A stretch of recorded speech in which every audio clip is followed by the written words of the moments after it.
in the media conference with Lal Goyal, which is brought to you by V4 News, Global TV, V4 Stream, Malnadu TV, News Gaon Se, Samvad Sarokar News, Organ Donation India Foundation and Gyan. Our endeavor is to enlighten you with the current topic. And as you all are aware that COVID is coming back, rather it has broken the last year's record. And that's why our topic is COVID returns, impact on education. But before I will go on my main topic, I would like to inform you that today the world is celebrating International Day of Consciousness. The International Day of Consciousness is a global day of awareness celebrated on April 5th, commemorating the importance of the human consciousness. Consciousness, it was established by the United Nations General Assembly on July 25th, 2019 with the adoption of UN Resolution 73 by 329. The first International Day of Consciousness was celebrated on April 5th, 2020. The designation of April 5th as the International Day of Consciousness serves to remind people to engage in self-reflection to improve themselves and their communities, stimulating a crucial turning point for transforming our world. Consciousness empowers people to tolerate, forgive, and love one another, and thus it shortens the distance between people and between nations. Media conference with Lal Goyal. Wish you all on this day. Today, India is celebrating National Maritime Day. On 5th April every year in India, National Maritime Day is observed because on this date in 1919, navigation history was created. SS Loyalty, the first ship of the Scindia Steam Navigation Company Limited, journeyed to the United Kingdom. It was a red letter day in the account of Indian navigation. This was a crucial step in India's shipping history when sea routes were controlled by the British. For the first time, this day was celebrated on 5th April 1964 to inform people and spread awareness about intercontinental commerce and the economy worldwide. In India, more than 90% of the goods of a country's trade are moved through maritime transport. The percentage itself is enough to make an individual aware of the importance of ports and most importantly, their contribution in sustaining the growth and development of the economy on a national basis. India, with its vast peninsula, jetting 1,000 kilometers in the heart of the Indian Ocean, needs to leverage its inviolable maritime geography to ensure and assure the economic, material, and societal well-being of its people. In this endeavor, the role being played by Indian merchant mariners the world over is a heroic, central, and stellar one. The number of vessels in Indian shipping register has increased from a paltry 59 in the year 1947 to an impressive 1392 ships in 2019, with the gross tonnage rising cumulatively to over 12 million GRT. Media conference with Lal Goyal wishes you all on the Indian National Maritime Day. Now coming to our main topic, that is COVID returns impact on education. The COVID-19 pandemic has affected educational system worldwide, leading to the near total closures of schools, universities, and colleges. Most governments decided to temporarily close educational institutions in an attempt to reduce the spread of COVID-19. As of 12th January 2021, approximately 825 million learners are currently affected due to school closures in response to the pandemic. According to UNICEF monitoring, 23 countries are currently implementing nationwide closures and 40 are implementing local closures, impacting about 47% of the world's student population. 112 countries' schools are currently open.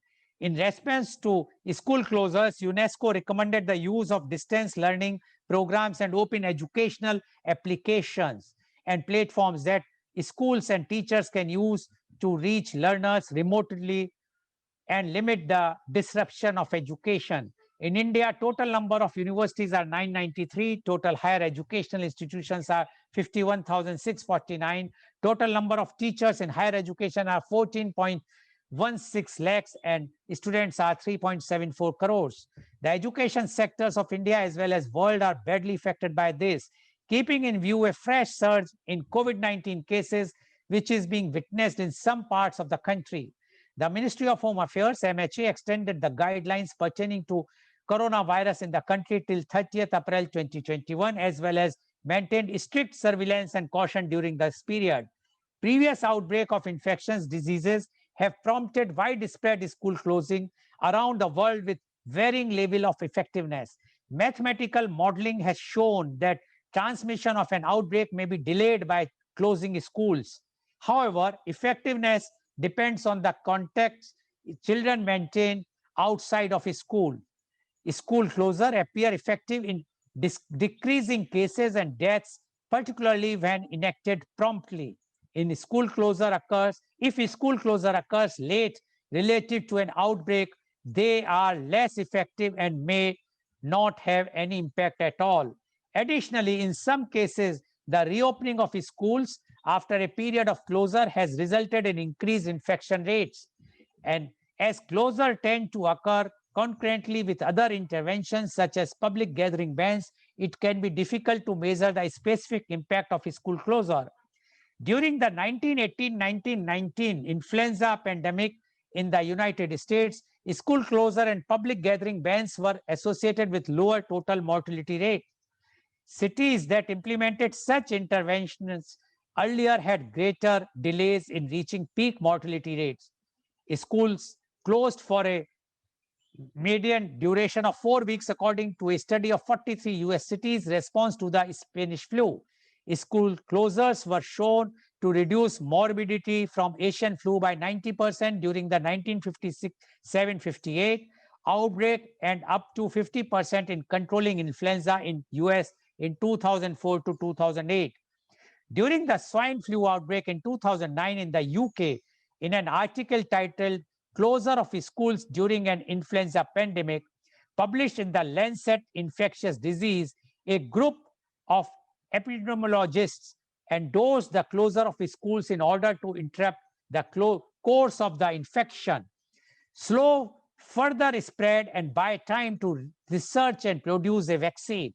Having studied previous influenza pandemics, including the 1918 flu pandemic, the influenza pandemic of 1957, and the 1968 flu pandemic, they reported on the economic and workforce effect school closures would have, particularly with a large percentage of doctors and nurses being women, of whom half had children under the age of 16.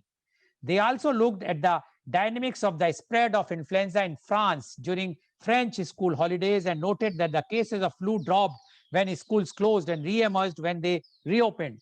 They noted that when teachers in Israel went on strike during the flu season of 1999-2000, visits to doctors and the numbers of respiratory infections dropped by more than a fifth and more than 2/5 respectively. Over 1.5 million schools across India closed down due to the pandemic. A switch to large-scale digital education is not possible now. Only 24% households have access to the internet, according to a 2019 government survey. In rural India, the numbers are far lower, with only 4% households having accesses. The Education Ministry's budget for digital e-learning was slashed to rupees 469 crores in 2021, 2020-2021, the year COVID struck, from rupees 604 crore the previous year. A KPMG and Google study done before the COVID-19 outbreak estimated that the online education market in India was set to grow to $1.96 billion or rupees 14,836 crore with 9.6 million users by 2021, up from $247 million, that is rupees 1870 crore, and 1.6 million users in 2016. The coronavirus induced lockdown further propelled the market demand for edutech players. India has now emerged as the second biggest market for massive open online course in the world after the US. But how we are calling this as a COVID returns, because on 4th April, that is till yesterday, on 4th April 2021, after India registered 1,03,793 new cases of coronavirus and 477 deaths, which has taken the country's cumulative tally past 12.59 million and the death toll to 1,65,132. And our purpose is not to create fear, but to create awareness that corona is coming back, and corona has already returned, because the last time the peak we have seen, it was approximately 96,000. But this time, till yesterday, the cases already, new cases are 1,03,793. To discuss the COVID returns impact on education, we have a very elite, educated, experienced, trained educationist with us. And I would like to invite my first guest. She is Dr. Catherine Nirmala. Dr. Catherine is the Associate Professor and recognized research guide at Postgraduate Department of Commerce, St. Agnes Center for Postgraduate Studies and Research, Mangalore. Welcome, Dr. Catherine Nirmala.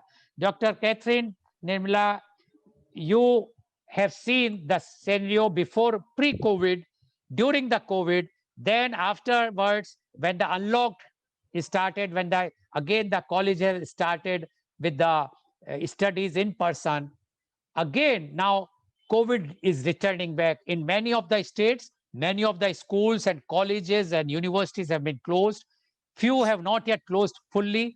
Partially, they are closing. But we would like to know what effect of this COVID returns on education. COVID returns impact on education. Dr. Catherine Nirmala, please. Good morning, Mr. Lal Goel and all the esteemed members on the panel. It gives me great pleasure to be with all of you esteemed members and share my views on the impact of COVID-19 returns, the second spell, on higher education.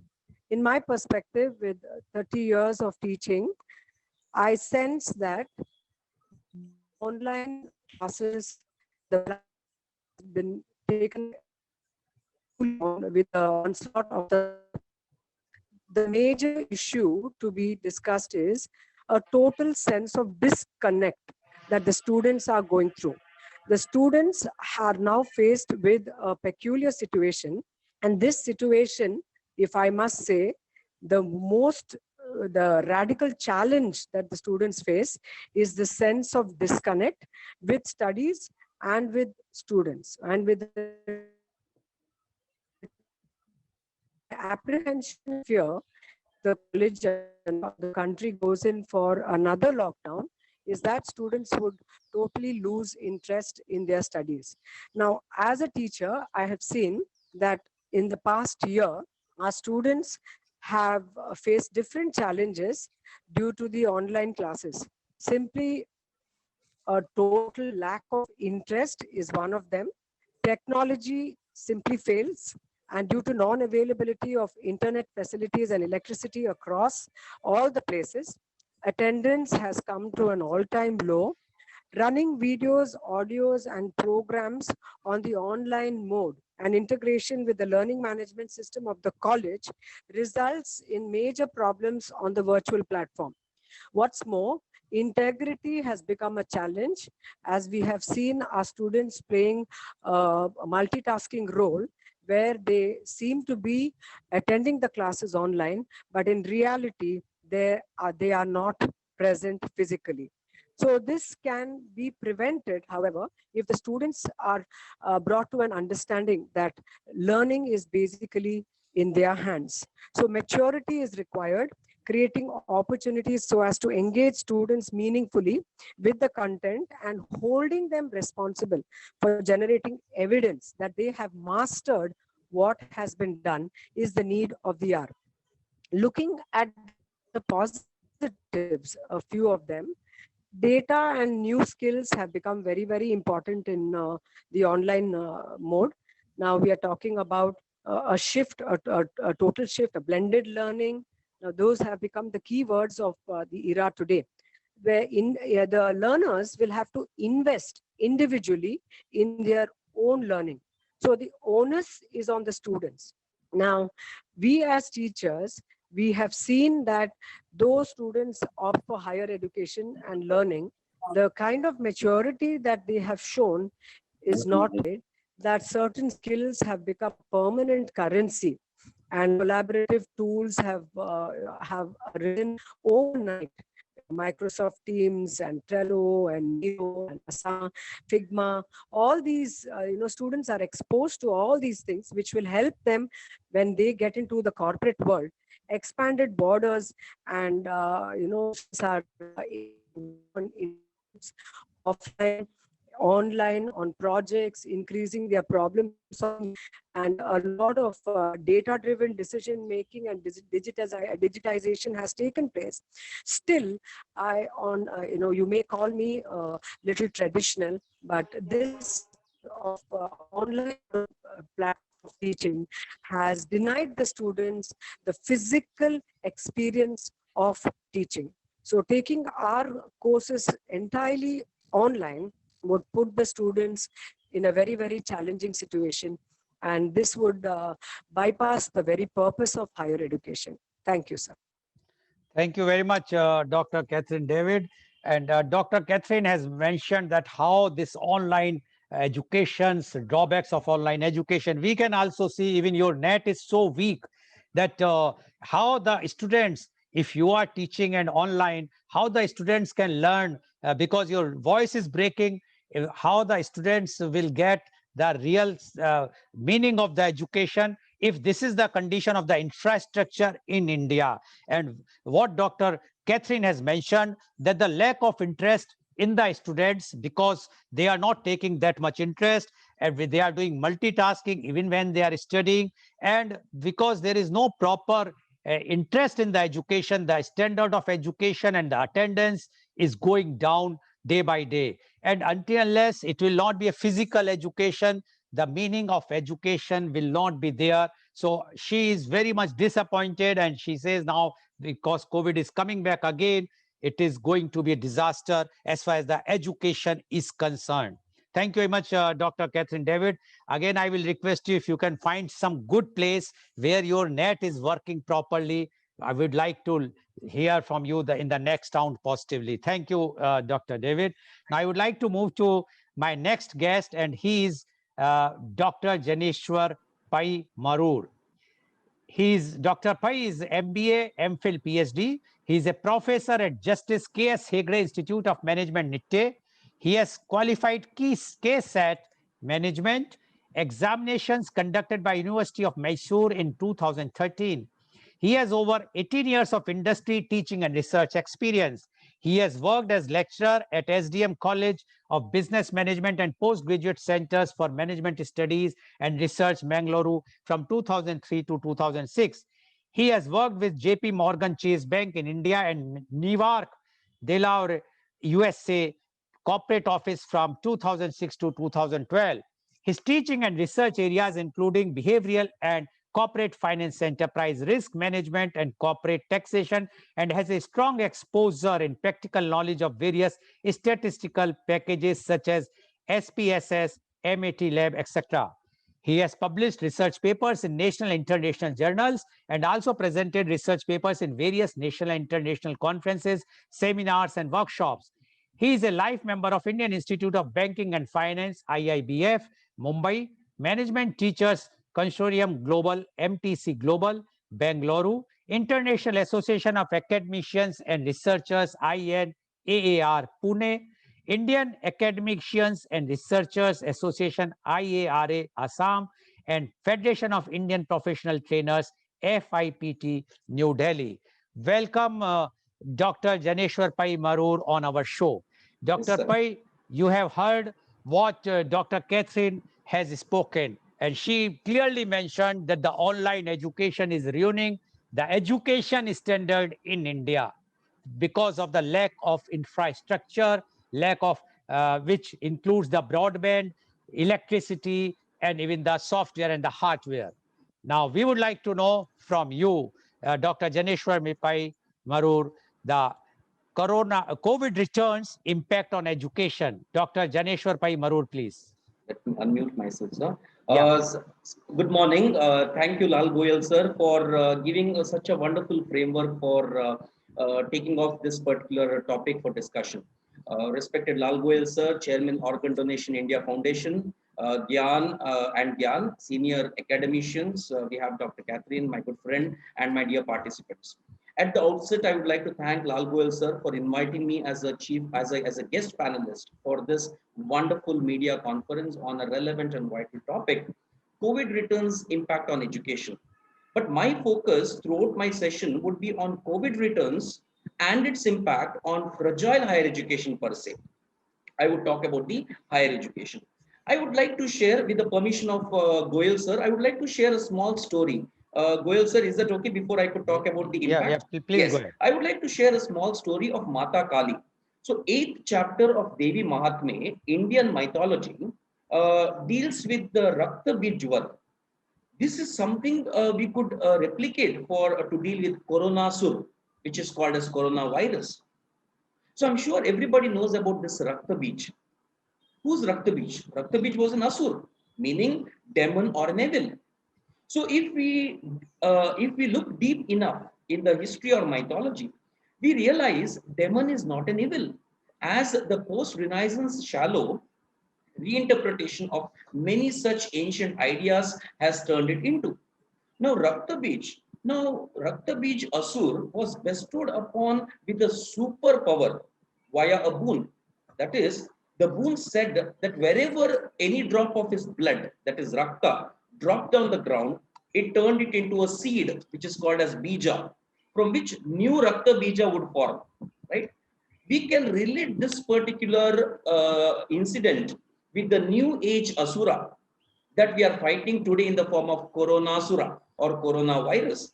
That means we can very well say that history repeats or history has repeated, as it is showing exactly the same ability that is preventing us from annihilating it, even with the best of modern technologies. We are in the 21st century and we are not able to deal with a simple virus, that is coronavirus. Now, in those days, in the phase 1, goddess Ambika and Matrika fought with Raktabija, but they realized that it is impossible to defeat in fact, impossible to defeat Raktabija. That is like a phase 1. And what we had Janta Bandh, we had a lockdown announced by our Honorable Prime Minister. Now, later what happened, there was a point when Mata Kali, right? So Ambika and Matrika's influence didn't work. So then came Mata Kali, she intervened, and what she did those days was she used her tongue to lick every drop of blood before it could beget another Rakta Bij. Now, this led Mahakali to get into rampage, and she started killing each and every being in the site. She got so aggressive that she started killing each and every being in the site. Ultimately, Shiva had to step into a form of a deadlock and lay in the way of Mata Kali. When Kali stepped on this particular deadlock, she realized it is not a log, it is Shiva, and she stopped in embarrassment with her tongue hanging out. Now, in the story of coronavirus, I sense Mata Kali is our economy, which is housing manufacturing and higher education institutions. We are deploying it. We are deploying our economy to lick this particular coronavirus, and we may defeat the virus using it too. But she's likely to go into rampage that will need to be stopped as soon as possible. So in this particular second wave, which Lal Goyal rightly said as COVID returns, we need this new age Shiva who can stop this particular, who can stop the way how Shiva did in the olden days. Now, based on the trends seen during the first wave, the State Bank of India research reports predicts that during the second wave that could last up to end of May 2021, that is start counting 100 days from Feb 15, 2021, new cases could peak in mid-April. We are right today on 5th April, and by mid-April there is going to be a steep peak happening in the cases. before again starting it to fall, right? So that means we are in the peak days right now. We are almost heading towards the peak stage. Now predictions are also that that we might see another 25 lakh plus new cases coming. Now, let us see how is the position of higher education institutions in Karnataka, because Goyal sir already spoke about India's situation. Now, Karnataka has got 25 state universities, 15 deemed universities, 10 private universities, 192 engineering institutions, 42 medical colleges, 38 dental colleges, 248 polytechnics, 103 R&D centers, and 481 degree colleges. Now, these higher education institutions have been one of the most vulnerable sections, with several institutions across Karnataka reporting COVID-19 clusters in the last 2 months, right? That is during the second wave. Now, the general tendency amongst the youth or the students, which applies to my students here as well, not to observe COVID-19 appropriate behavior is the chief reason, amongst the chief reason. There are multiple reasons for the surge in COVID-19 cases, rightly called as COVID returns.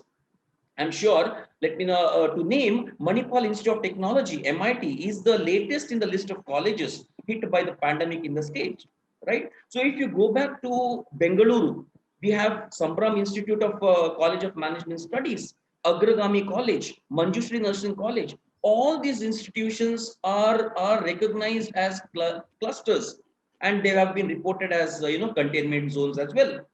Now, as many as 8,000 students and nearly 3,000 teaching and non-teaching staffs were in campus in Manipal. Such a large number was also could also be one of the cause for surge in the positive cases in Udupi district since March 15. We are almost completing a month in this particular month. Now, the rate at which coronavirus has spread to different regions has forced state government to close down physical classes in education institutions and schools as a precautionary measure, resulting in disruption in academic activities.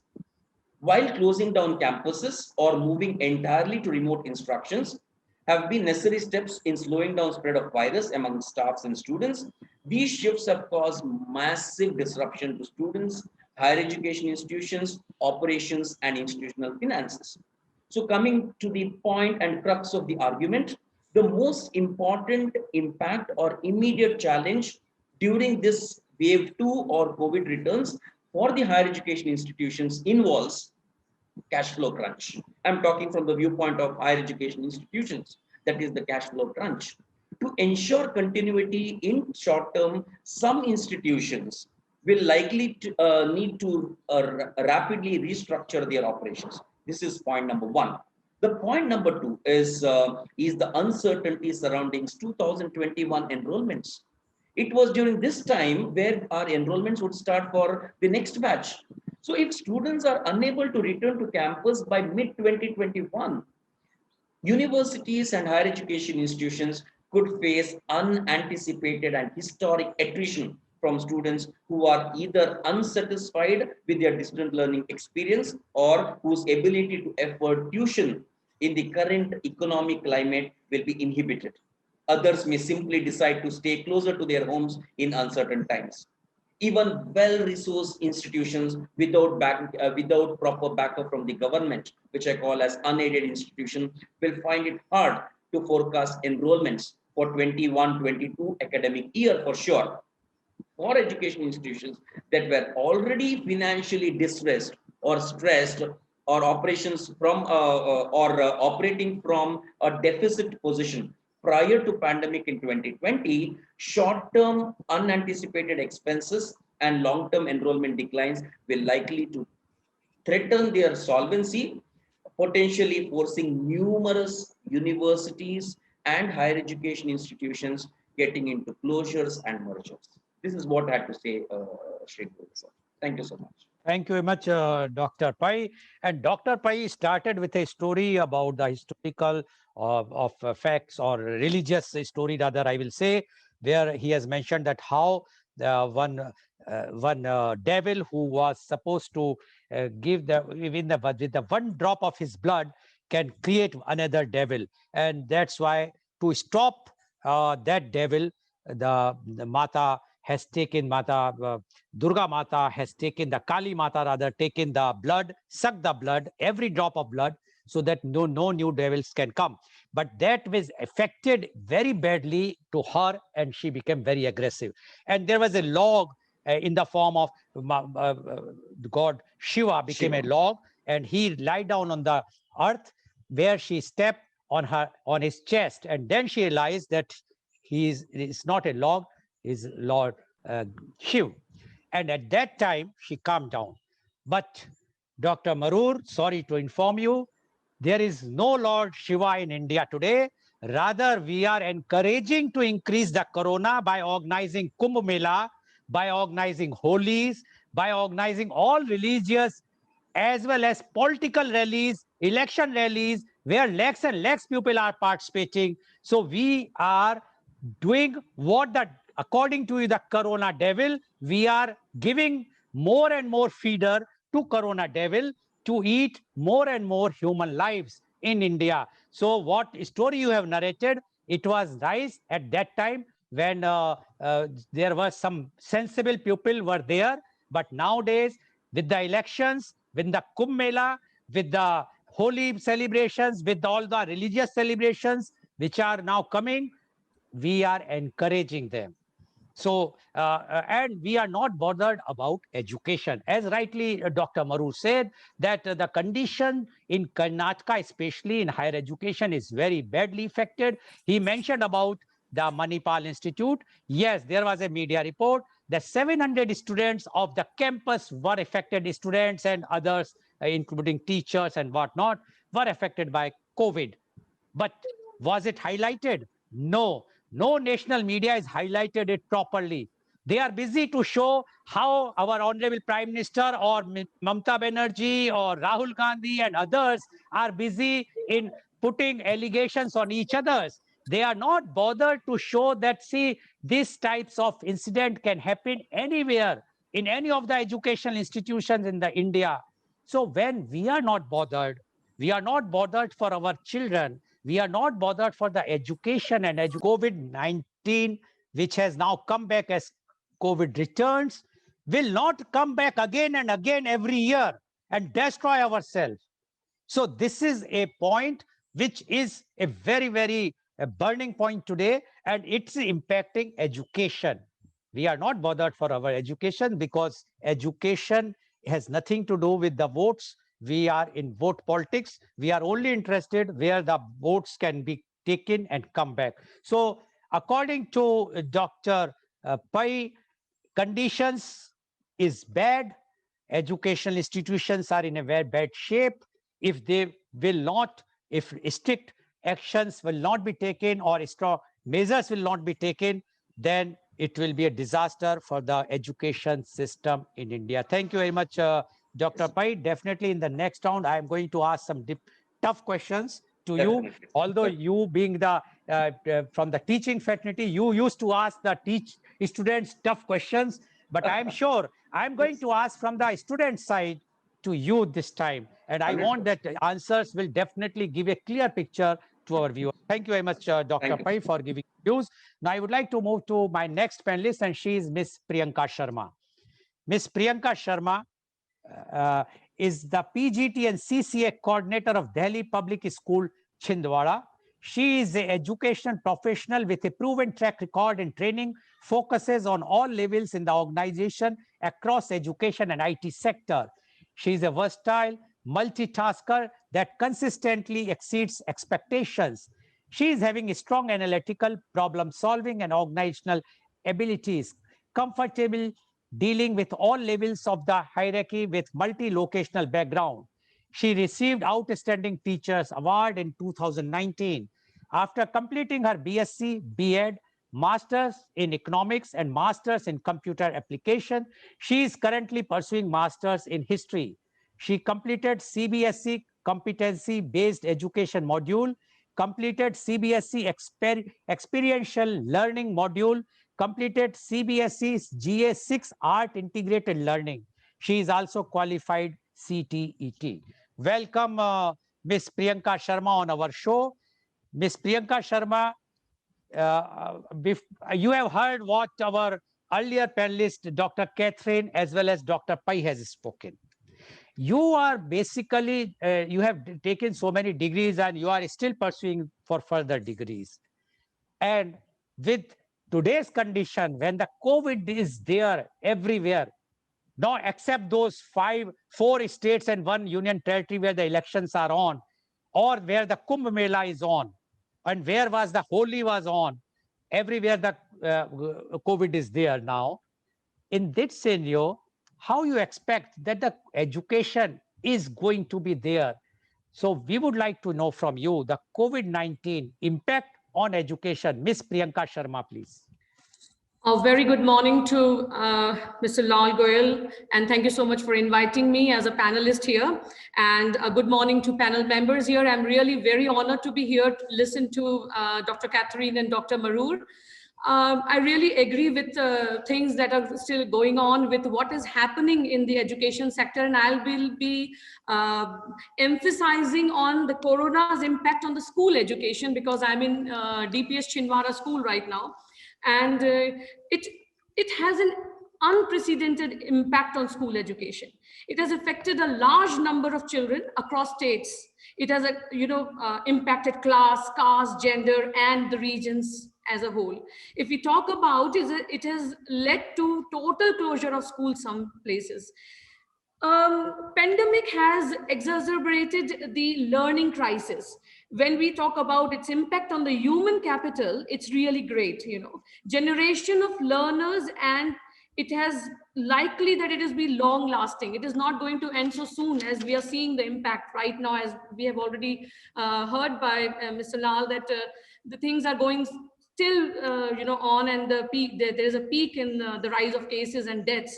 So to put it, how it has impacted education in the school level. Firstly, wide range of distance learning tool has been flooded with. On internet, if you see, we have so many apps coming up supporting the classes and all.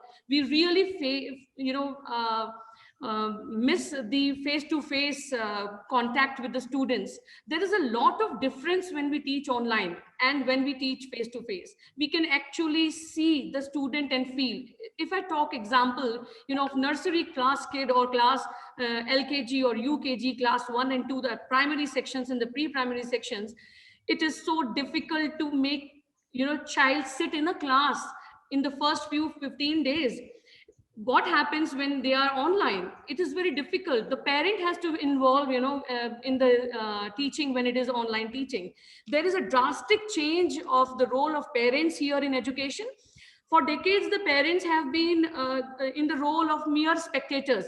I'm sorry to use the word, but most of the cases where the parents are, both of them are earning, and going for the offices and all, they were the mere spectators when the education was concerned of the child.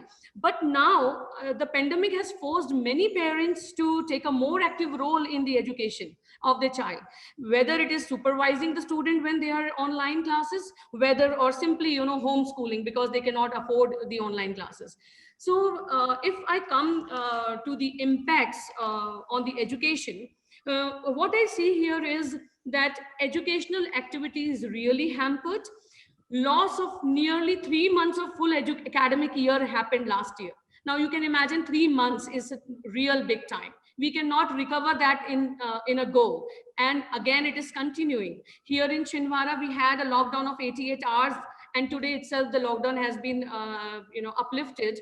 And we are, the class are all empty. I'm sitting in a class right now and I'm missing my kid because they are the soul of the organization here, our school. Now, impact is one more, point I would like to tell. This is very important, that there's a loss of nutrition here. If we talk about the midday meals being provided by the government, and when the lockdown happens in any of the states, in any part of the country, then what about the nutrition value of those kids, those who are missing the school? So, that it's physical, mental, emotional. It's impacting our lives totally. So when I talk about other aspects of the impact, most of the teachers, they were when they started with the online education, they were not tech savvy. They were not knowing how to do it. However, with the course of time and with the dealings with the, the apps and new apps coming in a month or so, and learning how to take online classes, though it improved, but then, the burden of learning new apps, and that too in a given span of time, you cannot delay that teaching. So this is really impacting teachers, and though they have done really well, I'm really surprised how a teacher who is 50 years old learning the new apps and doing all he or she could do at that point of time really impresses me sometimes. Now, going to the next, my view on the next point is that there is a delay in the payment of fees, or the delay of admissions which are going on, which we cannot, as Mr. Marur also mentioned in one of his points, there is a delay in admission. So when there is a delay in admission, how can we recover those months or those days of studies? It's not possible to do it like with some magic wand. We cannot do it. So I'm very surprised, we are still doing it. We are still trying our level best. Mr. Lal, here I would like to say that I have already told some negative impact on education and how it has hampered. But one thing I would like to really tell, that positive impact which has happened.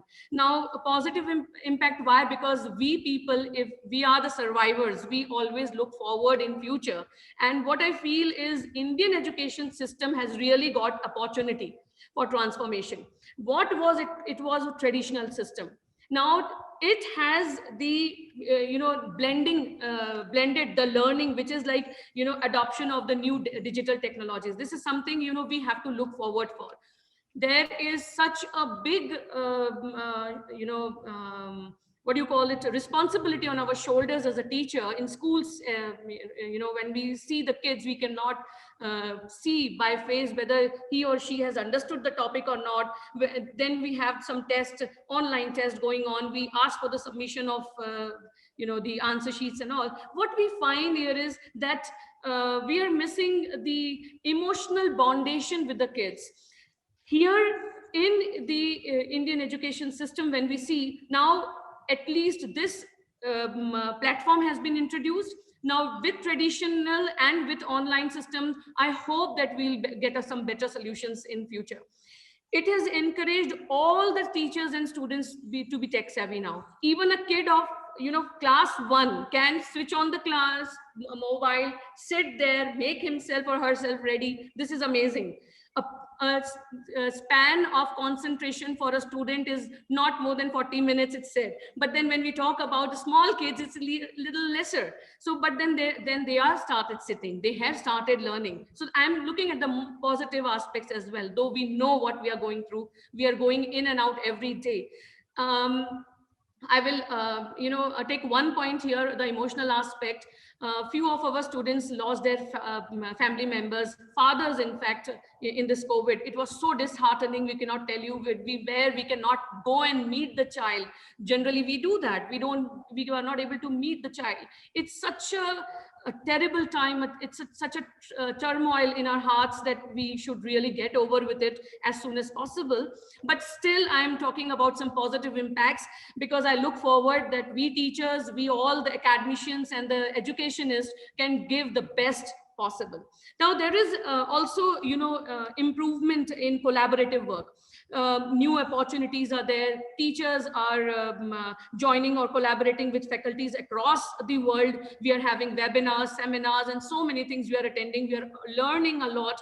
We are learning how to bring practical implementation into this learning, which is very new to us. There is also one thing, that enhanced use of soft copy. If the panel members also agree with me, before this corona, we know that in colleges, yes, they use the PDFs of the books and they use the soft copy, but in school it was very rare. Yes, they did, but very, very rare. But now it has become a trend. This is something which is, I think, can be taken as positively. And there is a demand for open and distant learning. This can be taken for, for the higher education also. There is an increase in ODL, which is called the open and distant learning. And students are preferring that mode. They are encouraging themselves for self-learning. Some of the students in school itself, they have joined some Vedic maths or some kind of apps or some kind of different online teachings where they can, really learn, and they can, enhance their qualities and so forth. So, so what I think is now it is an exposure for both educator and learner as they are getting opportunities to interact around the world. So that is my view for this impact of COVID on the school education, especially, Mr. Lal. And thank you for giving me so much of time. Thank you very much, Ms. Priyanka Sharma, for giving your views on impact of COVID returns impact on school education, because she said that she is dealing in, because she's in a school, DPS Chindwara. So, but the point which she has made is, initially she made some negative points, and she mentioned that she is sitting in the classroom, empty classroom, because the Chindwara was for 48 hours, it was under the curfew, and now they have opened it, but today no student has come back. Now, this is, and many other negative points which she says that there is emotional bonding, and even she mentioned that a few of the students' parents, one of the parent or father has lost their life due to the COVID, and they can't even go and console the child. They can't even meet the child because of the COVID conditions. So she says these are the negative point. The positive point is that now the teachers have learned how to do the e-learning or the digital education. And she says this is a positive point, which they were not accustomed or they were not knowing before the COVID. Generally, no, the teachers were not knowing, but now they all have to learn. They are attending the webinars, seminars, etc., international webinars, seminars. So they are learning from there. That is a positive point. But still, she feels that the COVID should go as early as possible so that normal education to be retained or resumed. Thank you very much, Ms. Priyanka Sharma, for giving your views. Now, I would like to call upon my next guest, and he is Mr. Rakesh Kumar Jha. Mr. Rakesh Kumar Jha is the civil services coach. He is the managing director of Discourse Academy, Delhi. He motivate and give interview guidance to UPSC aspirants. He is visiting faculty of political science, general studies, and English languages at different reputed institutes. He is doing talk shows for All India Radio, Akashvani, New Delhi. He is called upon by various media organizations to participate as an expert for their live shows on various national and international issues. He conducted and moderated several seminars, including National Seminar in the World Book Fair 2016, New Delhi, by National Book Trust, Government of India.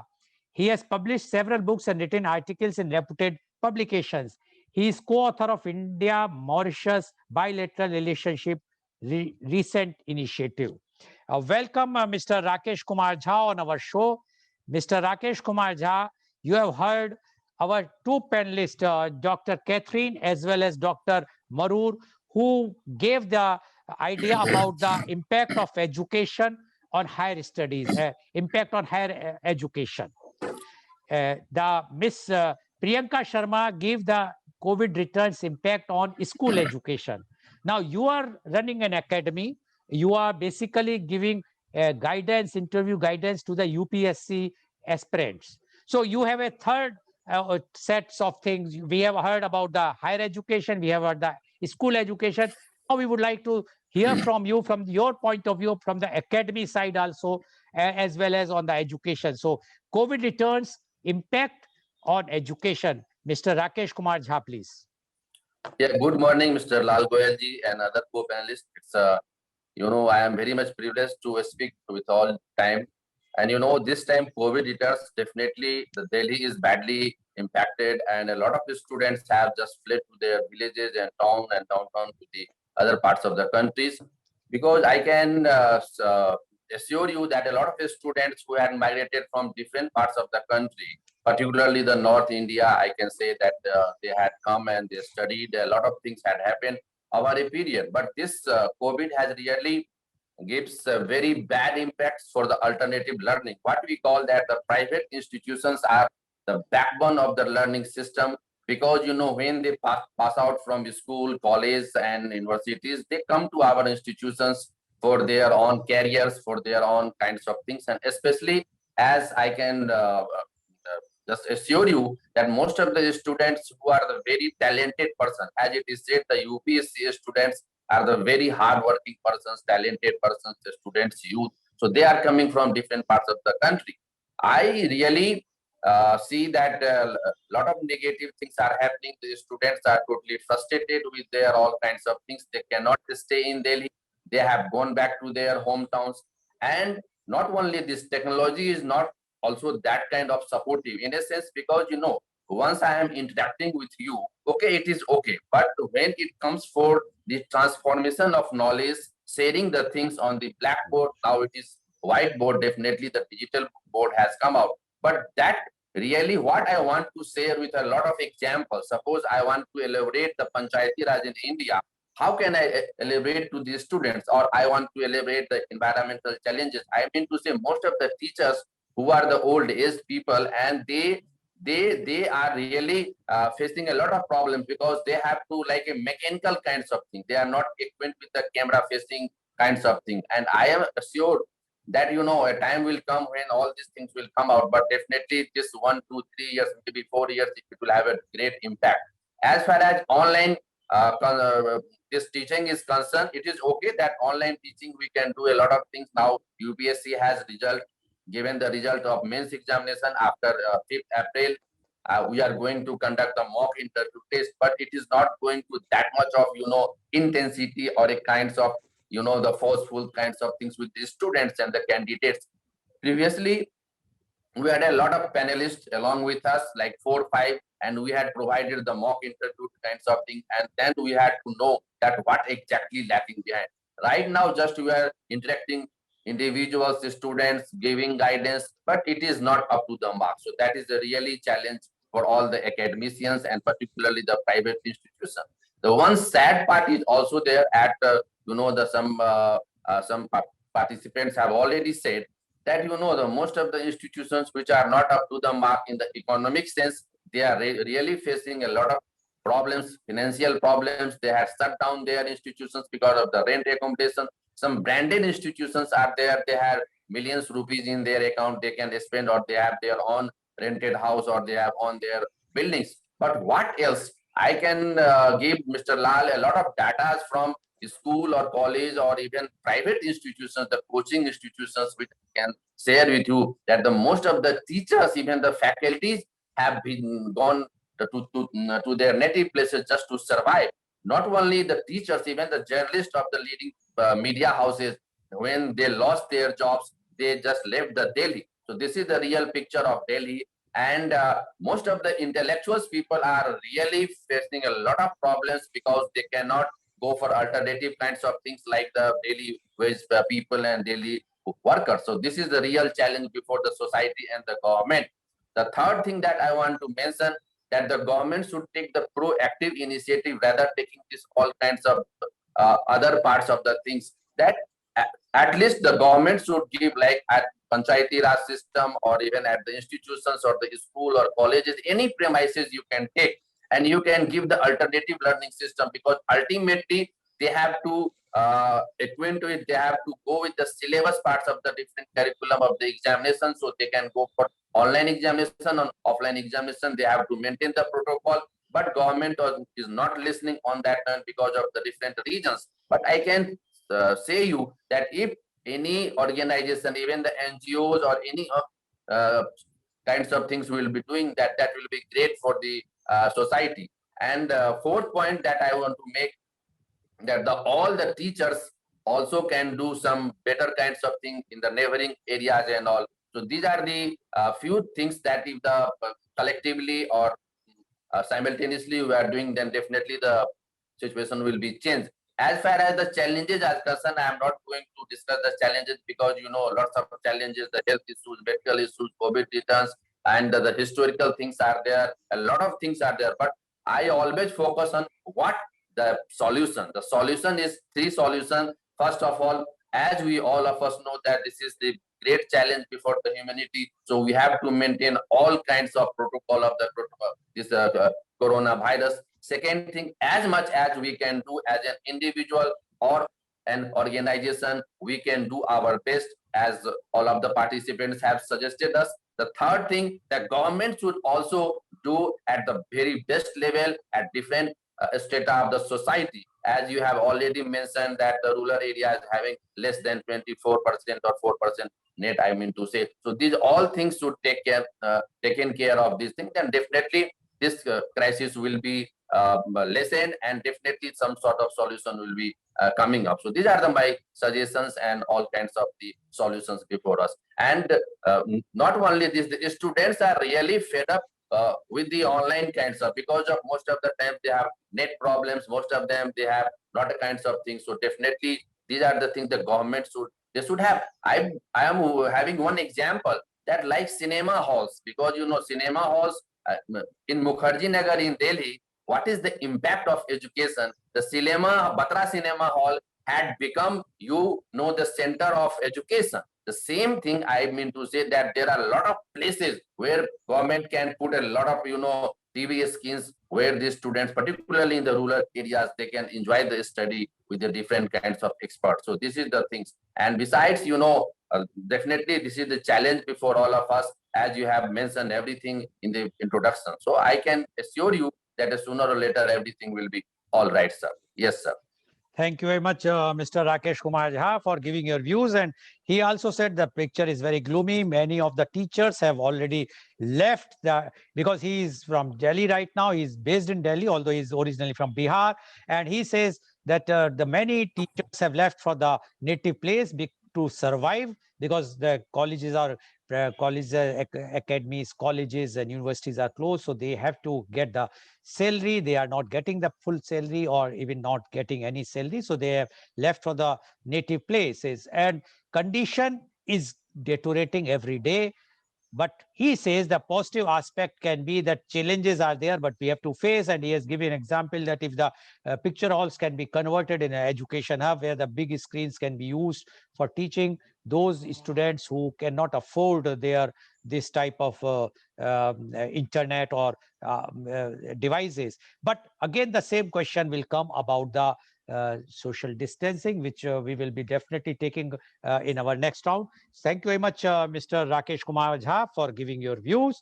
Now, I would like to ask the question first I will go to Dr. Catherine. Dr. Catherine, yes. Dr. Catherine, why there is no initiative for the education? Why there is no incentive for education? Why no free internet and subsidy to education? Do you think education is not important in India? These doctors, there is no incentive for the education. One should understand today, these doctors and the scientists who are doing work for coming out for vaccine, and the doctors who are treating us, the nurses who are treating us, they all are educated. Yes. And education was given by you people only, the teachers, the professors. And we have no priority for the education in India. Why it is so? Why the educationists, why the institutions are not coming forward? MSME getting from advantages, migrants are getting, everyone is getting their pounds of flesh. But what about education? You are the first to be closed, no subsidy, no salaries. I'm not talking of the government colleges. I'm talking about those institutions which are private, unaided institutions. How the education will come up if the students are frustrated now? How they will become doctors? They will become scientists. We are ruining the future of the country by not giving any incentive to the education. We are treating the education as the least priority sector. What you say about this, Dr. Catherine? Sir, I agree with you 100%, sir. I think the government has totally neglected us. And speaking on behalf of the teaching fraternity, I think, the blame has been put on the teachers. Instead of considering them and considering the condition and taking support, the management also has not done anything much, and the government has provided no impetus, no initiatives. And I have seen teachers losing their jobs. I've seen teachers getting the 25%, 50% of their salary only, and teachers who have been removed from their jobs, going around searching for jobs. I would say that it is a very pathetic situation. And it is, of course, what you say is true. There has been nothing done in terms of providing even internet facilities to the students, some kind of initiative to get the students to come to college. In fact, the student community also has gone against the institutions in the terms of why should they pay the fees. They want the degree, they want the institution to give them that 1 year time, and they don't want their year to go a waste. However, they are questioning the institutions as to the rationale of charging the fees. So this is a serious issue, and I should say that the government is more interested in politicizing the whole issue of coronavirus, and instead of finding a solution to the problem, they are only making the problem more and more difficult. Okay, thank you, Dr. Catherine. Now my question goes to Dr. Marur. Dr. Marur, if the standard of our education is deteriorating, as you all have mentioned, why not declare it's a 0 year? Say no education for a year or two for any students till this COVID will be totally finished. The reason is, after, just imagine after 10 years, when this student of 2021, 2021, 22 batch, God forbids 22, 23, but this batch will go for any interview in anywhere in the world. They will say, oh, you are a COVID student, that COVID period student. Why should we take you? You are not educated properly, and you are in India where there is no infrastructure. So why not declare a 0 year? Let's face the fact. And to be very frank, we are putting blames to each other. We are not knowing that if the leaders are weak, if they are not interested. You mentioned about that religious story. Why you are organizing the functions? Why you are doing these elections? Can't this election be postponed for 1 year? Can't all these government can time be extended for 1 year so that no surge would have come? But no, we are more interested in political gains. We are not at all bothered for the future of the generation, the youngsters. We are ruining their life, and we are blaming the students. They are not interested in taking education. They can't take, if there is a break in the internet, if there is no electricity. Now, do you expect that every student should have a generator at his home? Do you expect that they should have they have the broadbands with a higher speed? It's not possible. So why not you people, educators, why not you present a memorandum to the government, each of you, and say this is going to be ruining the future of the country? Because after all, uneducated lot is going to be a disaster for any country. What do you say about this, Dr. Maru? Yes, sir. Regarding your query on declaring an year as a 0 academic year. So I feel that it makes no sense, because particularly we don't know when exactly it is going to end. So when we don't know the next level, it is very difficult to take such a decision as saying as a 0 academic year. And if academic year, if there is no academic activities going on, it would be like an iron with no, you don't give enough work, it will get rust and it will die. So what makes iron die is its own rust. So if there is no vibrancy in academic activities, I think it will lead a natural death. This is what I say. Now, what we could do is, rather than declaring 0 academic year, I feel that some things could be done. The most important and basic requirements. See, you are talking about organizing functions, election rallies. We are comparing that with the education system. Lal Goyal sir, let me make it clear that education is a basic requirement, but elections and religious functions are not basic requirements that can postpone. So this is very important. We cannot, if we compare this with the need hierarchy, education comes as the basic requirement for any child. So, and a country's activities depends on how good the youth is educated. So we can't afford to declare a 0 year considering the future situation. Also, now if I were to see what this particular government could do is allocating higher amount of money for education sector. Now, if you see, though Modi government has been talking about skill development and so on and so forth, if you see last year's budget, you'll be shocked to know that only $10 billion was set aside for education. But just see the education budget for China. It is 675 billion. Where is 10, 11 billion and where is 675 billion? If money is spent on education, automatically things will fall in place. Now, the biggest problem in India compared to other countries is centralized education system. In China, if you see, they practice centralized education system. So if in case they were to switch over to digital learning, it becomes very easy.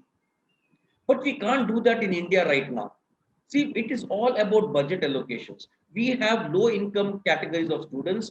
They don't have laptops. They have laptops and they can't afford high speed internet, so on and so forth. So if in case requirements are done like this, I think rather than declaring a zero academic year, academic activities can still go on. But still, we can't go for a comparison of online versus offline systems. Sir. This is what it is. Okay, Dr. Marur, I will just add one thing. You said no, not to declare 0 year. Yes. For how many more years we are going to have this thing? Because see, I will tell you, 1 year back on 22nd March 2020, I started my program. Right, sir. And it's coming now daily, every day. And initially it was dedicated only for COVID-19. Right, At sir. that time, I had many programs on education, higher education, school education. And everyone says, no, now we have learned and this thing. What lessons we have learned in last year? Nothing. Have we developed the infrastructure in rural area? No, nothing. We have not developed any internet facilities in those areas which require very badly. All these students, after all, 67% of the students are from the rural area. When you can, or we can do one thing, we will say 0 years for rural areas or underprivileged students, and only those who have money and who have the broadband, or those who are staying in metros, they are only going to be educated. Rest we will not educate, at least till the corona is not going to over, because our governments, any form of government, whether in any party, I'm not blaming anyone, we all are busy for elections, we are busy for religious functions, we are having other priorities. We have no priority for education. That's why I'm saying, try to visualize the condition after 5 years or 10 years. This student, which you all are teaching in last 1 year now, and going to teach in the next year, the same conditions, you cannot compare them with a pre-COVID era of 2019 or before that.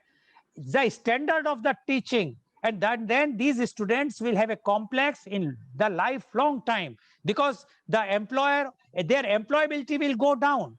Once the employability will go down, already in India, the condition of the employability. One of the conference, somebody told that only 20% is the employability initially, and afterwards it is only 4% of them.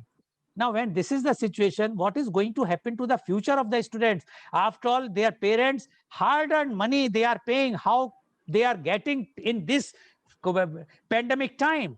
They are not having their money, still they are paying to the colleges and institutes. And the result is they are not getting the education which is required. That's why I'm saying, when the government doesn't want to give any money or any financial aid, the budget of education, which was declared, and when you are talking about higher education, there was a National Education Policy 2020, which was released on 29th-30th July of 2020, when the pandemic first phase was over.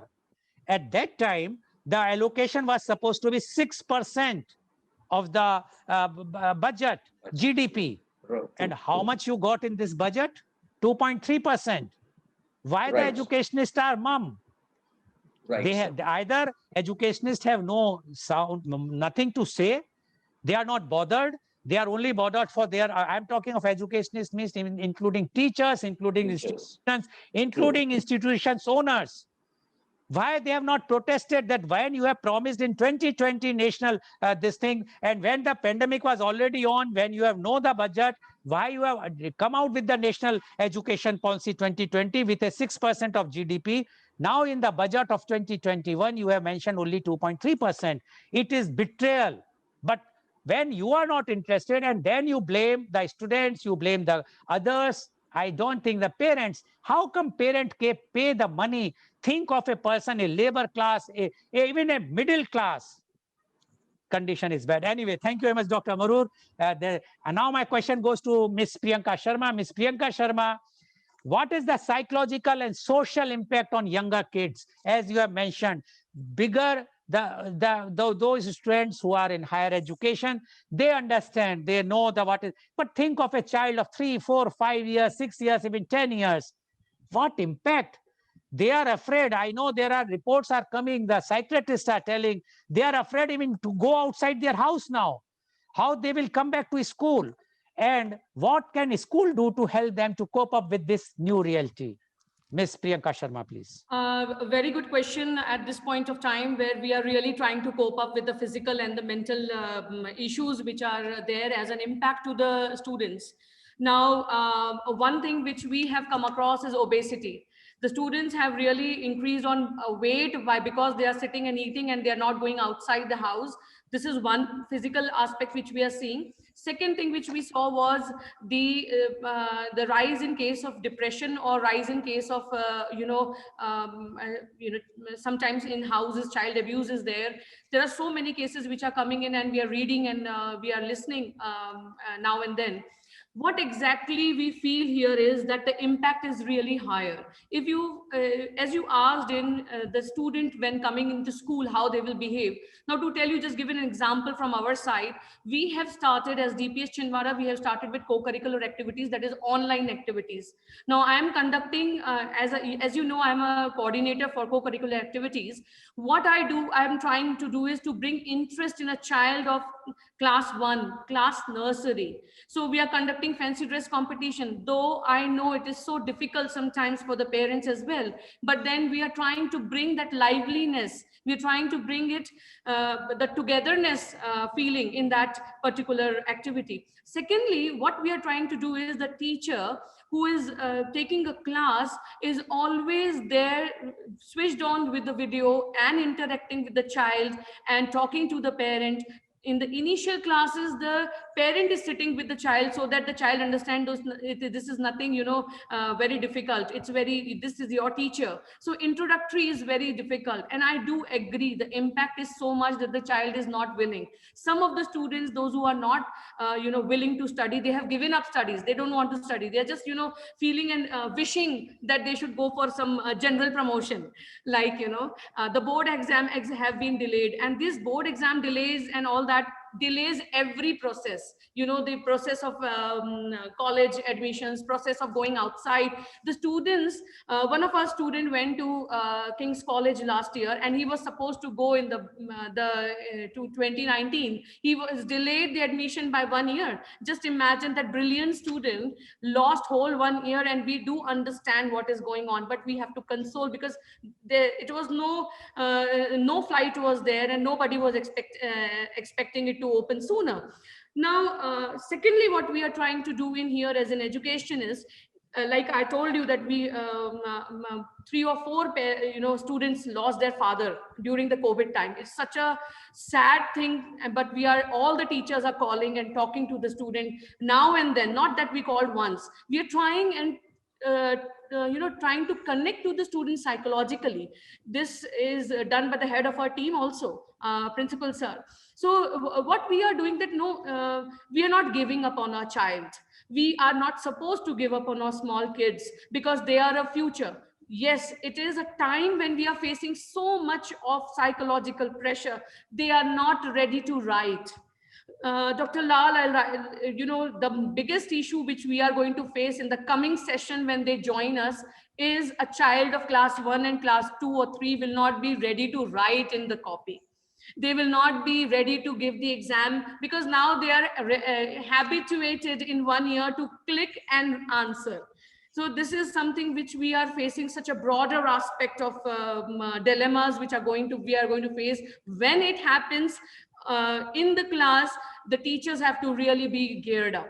We have to, take recessions of the topics which have been there in the previous years. Might be they'll not be able to write the simple spelling of cat or bat when they come to class 1 or 2, not because they are not willing, but because there are a possibility that a child does not want to sit at one go, like we are supposed to sit in the class and do it with a smaller child. So there are so many things. And when we talk of the middle and the higher school, yes, they are going through some psychological issues. They have been on the internet for hours. They don't want now to study. Some of them, they want to just watch YouTube videos or Netflix or some movies or some kind of things going on in the internet, but they don't want to attend the classes also. This is such a bigger challenge, Dr. Lal, that you will imagine the teacher's perspective, that for every class, 5 minutes before, we have to call those students, make a call personally to them, and then they enter. We ask the parents, request them. So our responsibility has fourfold increased. We have been trying our level best not to let any child go off. We're not letting the hand of that child go off, even if it is one student or two. So when we talk of these you were talking about previously with Dr. Marur about how what we should do a 0 year. I also agree totally with Dr. Marur that no, we cannot have 0 year. Education is a fundamental right for us, and we cannot leave the child hands, because we are educators and we are the producing the futures. So one thing which can be done and which are being done at the levels in states is that NGOs, private tutors, volunteers are coming up, distributing books and making it available at the doorstep, or some way or the other, where we can do something, provide books at the desk to doorsteps. State government must come up with some certain ideas to provide. We will come for the suggestions in the next round. Thank you very much, Priyanka Sharma. Only I will add one thing, that education is not our fundamental right in the present scenario. The fundamental right is to organize religious functions, to organize elections. This is our fundamental right, to vote, not to be educated. Thank you very much, Ms. Priyanka Sharma. My question goes to Mr. Rakesh Kumar Jha. Mr. Rakesh Kumar Jha, we have heard those who are from the other side, because they are working in the organizations. You are an owner of an organization. We are blaming, we are saying teachers are like this, students are like this. What is their fault? In USA, all the teachers, irrespective of age, from 18 years onwards, has been vaccinated, and the top priority. Has it been done in India? They are not been given any priority as a teacher.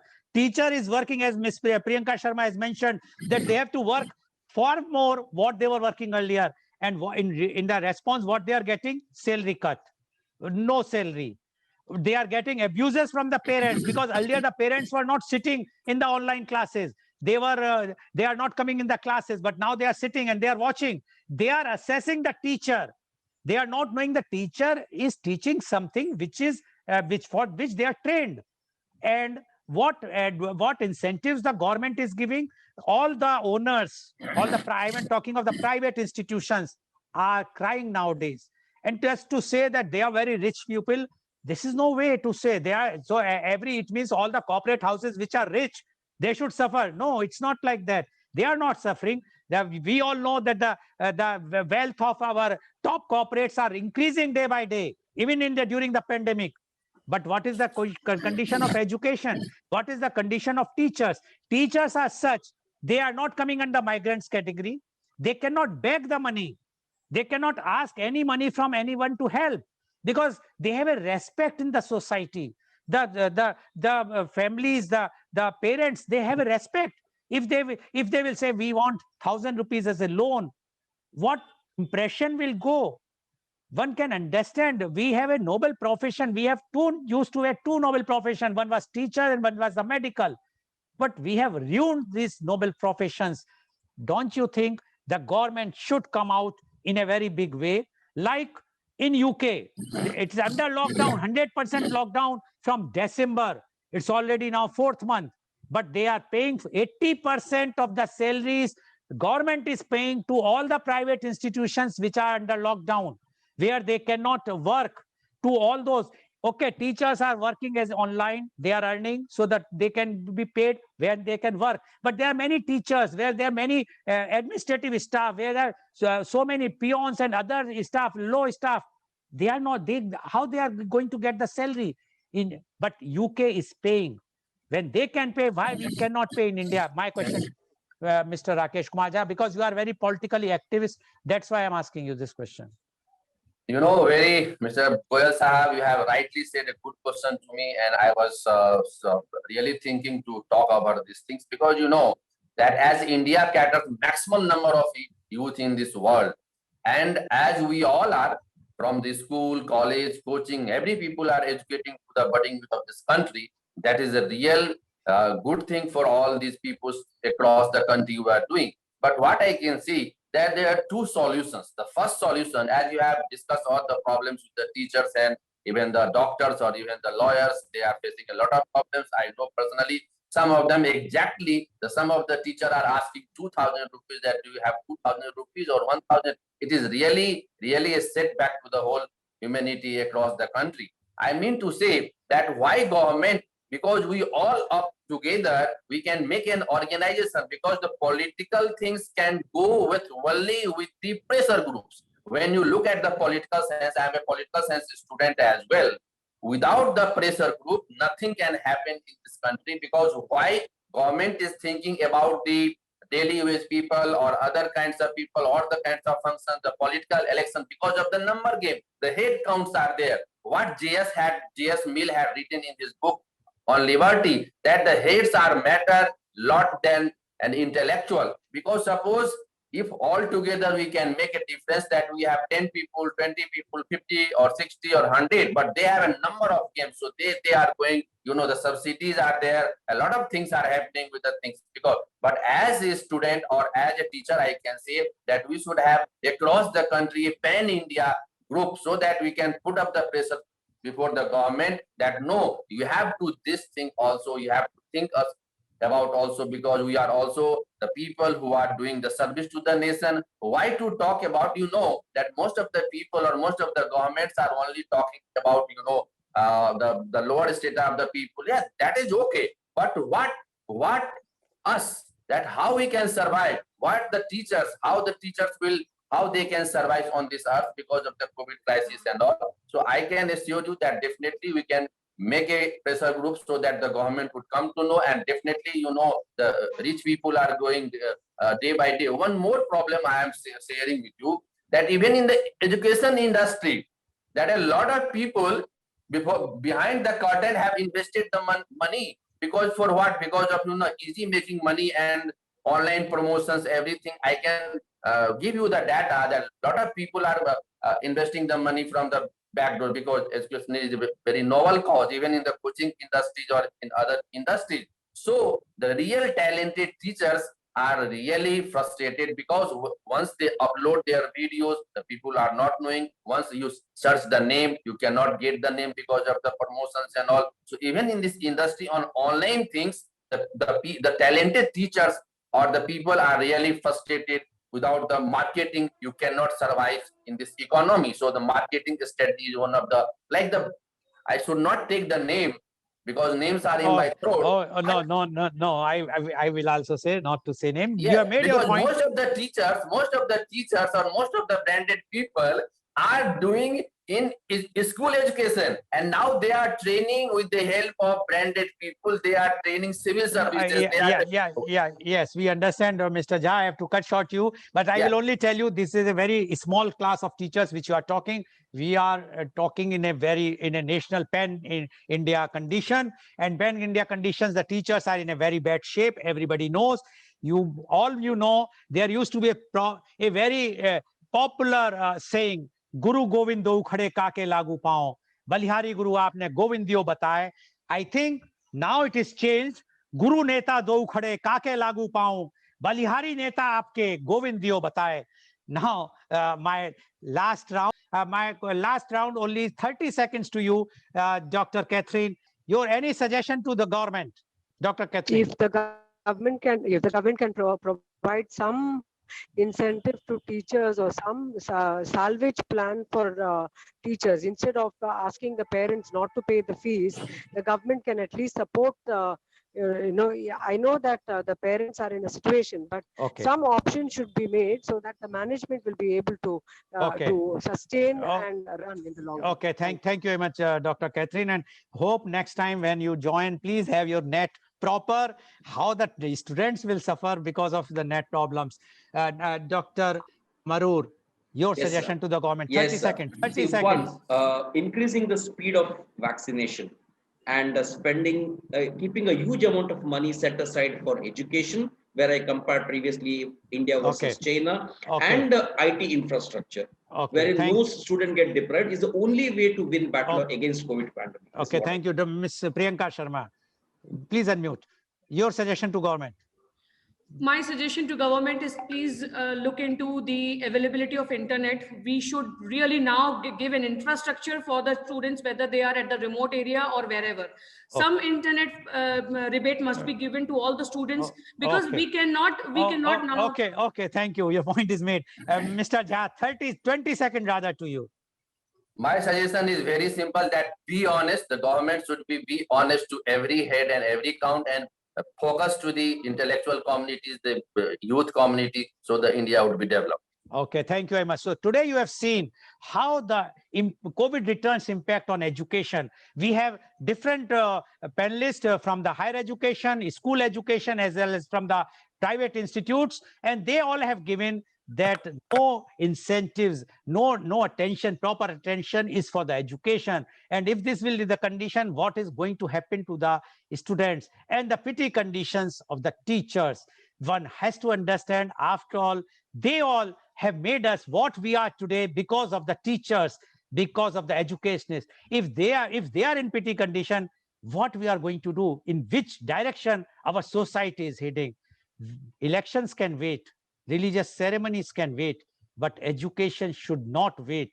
After all, they are our saviors as a vaccine or vaccine researchers or a medical fraternity, or for every field. Thank you very much for joining us. Today's program, which has been live telecasted by V4 News, Global TV, V4 Stream, Malnadu TV, NewsGaon Se, Samvad Sarokar News, as well as was shown live on Facebook and YouTube. And our endeavor is to bring to you every day a new topic. And tomorrow, media conference with Lal Goyal at 10:30 a.m. The topic is role of youth in lockdown. And our chief guest is Dr. Kurian.